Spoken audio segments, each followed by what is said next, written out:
Have you ever felt like you're just caught in that loop?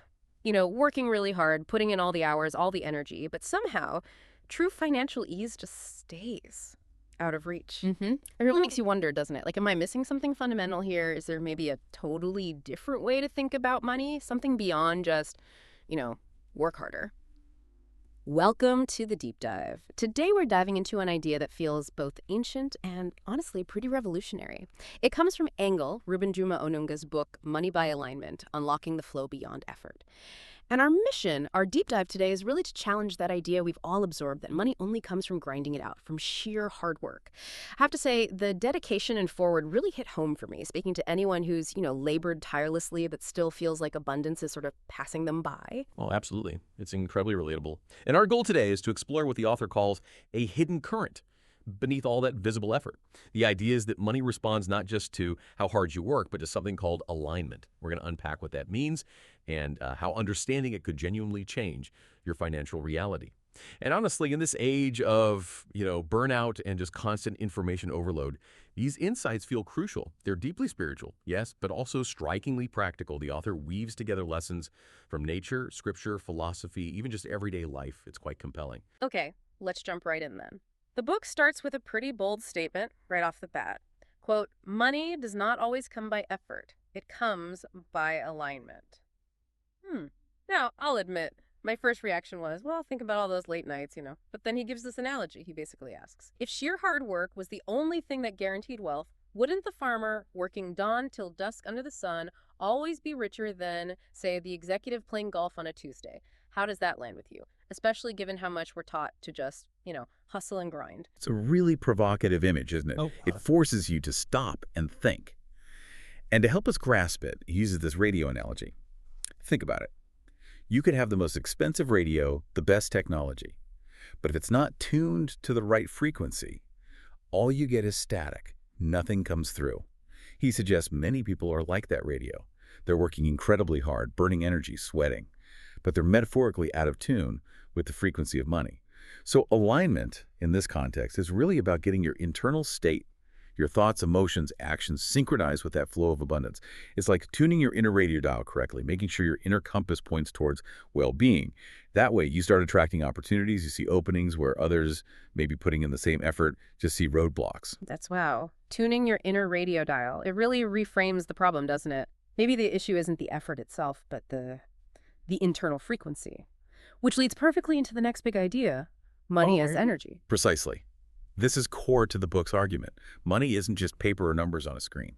Fundamentally, it's energy. And that makes a certain kind of sense, right? Science tells us everything vibrates, atoms vibrate. Our emotions certainly do think about the feeling, the vibration of joy versus, say, sadness, or gratitude versus fear. They feel different because they are different frequencies. And the author argues money works the same way. It's an energy that flows towards people broadcasting on a wavelength of, abundance, confidence, openness. Right, so the key takeaway here is to attract abundance, you need to match that frequency internally. You need to radiate that confidence, that openness, not scarcity or doubt. And you're saying this isn't just some abstract idea. Not at all. It plays out practically. Think about an office environment. You might see two people, same role, similar hours. One seems to just rise. Opportunities find them. Promotions happen. The other struggles, feels stuck, overlooked. The author suggests it's often not just about skill. It's about their underlying frequency. One might radiate openness, possibility, a positive outlook, creating a sort of magnetic field around them. The other might carry resentment or bitterness or self-doubt, and that energy, it subtly repels the very things they want. Money, in this view, is drawn towards light, towards openness, towards flow. It tends to steer clear of darkness, resistance, constriction. It's like imagine two shops side by side selling the exact same thing. Why does one thrive while the other struggles? Often it's the energy, the atmosphere, the vibe the owner creates, that magnetic field. So my internal energy, my vibration, could actually be shaping my financial reality more than just the hours I put in. That's a really significant shift from how we usually think about it. It is. And the author puts it starkly. You cannot attract abundance while vibrating scarcity. You have to get tuned in internally first. Which brings us to this comparison. Effort versus alignment. Why does alignment ultimately win out?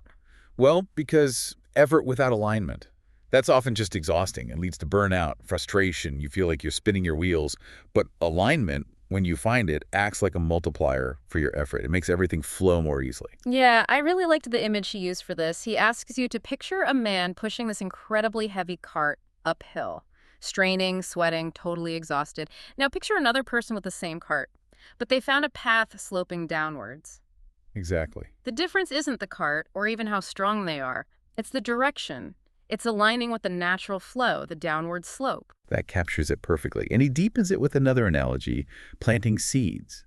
You can work incredibly hard digging, fertilizing, watering, but if you plant those seeds in the dead of winter, in the wrong season, your harvest is going to be minimal, right? Disappointing. Alignment is like planting in due season. It brings in these unseen helpers, timing, intuition, synchronicity. Think of a fisherman. One might cast his net randomly all day in shallow water, working hard but catching little. Another, using intuition, knowledge of the currents its alignment, casts once in a deeper spot and brings in a huge haul. Alignment lets you flow with the river downstream instead of constantly battling the current upstream. Your effort becomes effective, almost effortless. Effort is the seed then, but alignment. Alignment is the fertile soil and the right season. Without that, even the best seed, the hardest work, just struggles. It really pushes you beyond just grind harder to flow smarter. Precisely. Okay, so if money is energy and alignment helps us flow with it, how do our emotions fit into this picture? They're crucial. The author basically says, emotions are the magnetic fields that either attract money or repel it. They're powerful energy broadcasters. He points to joy and gratitude as being incredibly strong magnets. He even mentions the idea that a grateful heart attracts miracles. Think about the feeling of genuine gratitude. It's expansive, open. That really resonates. And the flip side is pretty clear too, right? Fear and worry, they must be powerful repellents. Absolutely. Fear, the book explains, locks you into a scarcity mindset. It makes you make poor choices like hoarding money out of fear instead of investing it wisely, or hesitating on a good opportunity because you're afraid to lose. And worry, I liked how you put this, worry is like fear disguised as planning. It feels productive, but it's really just signaling a deep distrust that things will work out, that provision will be there. Fear disguised as planning. And then there are emotions like envy or bitterness. The author says these literally poison the soil of abundance. They create internal resistance and block the flow. Okay, so avoid the negative magnets. What about the positive ones, besides joy and gratitude? Confidence and peace are highlighted. Confidence is magnetic. As the book says, people invest in confidence more than in ideas. A calm, self-assured energy naturally draws people and opportunities. And peace, that inner calm, allows you to make clear, wise decisions. It's described as a silent magnet for stability and good judgment. It really makes you pause and check in, doesn't it? Like, what emotions am I carrying around most days? Are they magnets or repellents for the flow I want? That's exactly the kind of self-reflection the book encourages. And that leads us naturally from emotions to attitude. The author calls it the posture of the heart. Yes. Attitude is framed as the doorway to abundance. It fundamentally shapes how you see the world, how you perceive opportunities or obstacles. He talks about specific attitudes being really attractive, like humility not groveling, but being open to learn. That attracts mentors, guidance. Exactly. And generosity. Not just giving money, but an attitude of overflow. It signals both to yourself and the universe that you believe you have more than enough, which invites more. Contrast that with cynicism. Always seeing the catch, the danger, that just shuts doors. Optimism, on the other hand, sees possibilities, trusts that things can work out. And a key point here is that money flows through people. So attitudes like respect, honor, integrity, they're vital for building the relationships and networks that allow money to flow to you and through you. He also emphasizes faith, describing it as the attitude of expectancy, trusting that provision is coming even when you can't see it yet. It's a powerful mindset.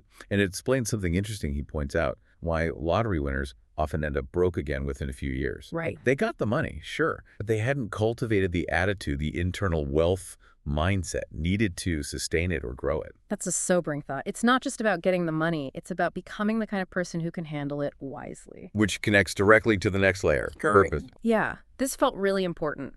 The book argues that money finds its most powerful and sustainable flow when it's tied to a purpose bigger than just accumulation.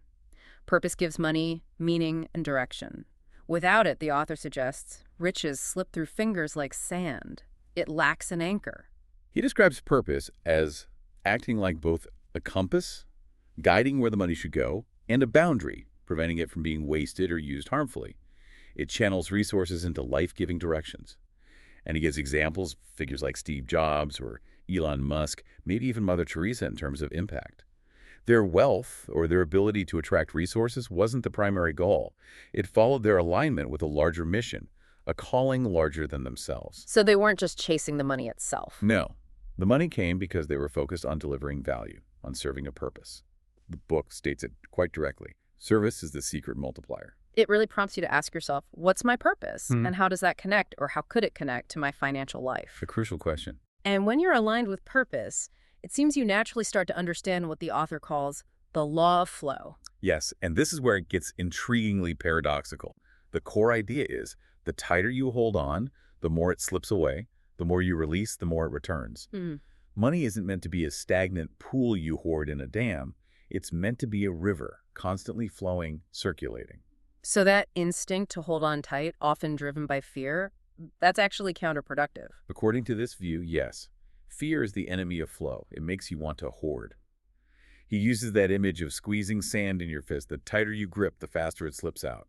Nature shows us this all the time. Trees have to shed their leaves to allow for new growth. Rivers must constantly flow out to the sea to remain fresh and vital. And generosity fits in here how? Generosity is seen as one of the clearest ways to practice this letting go.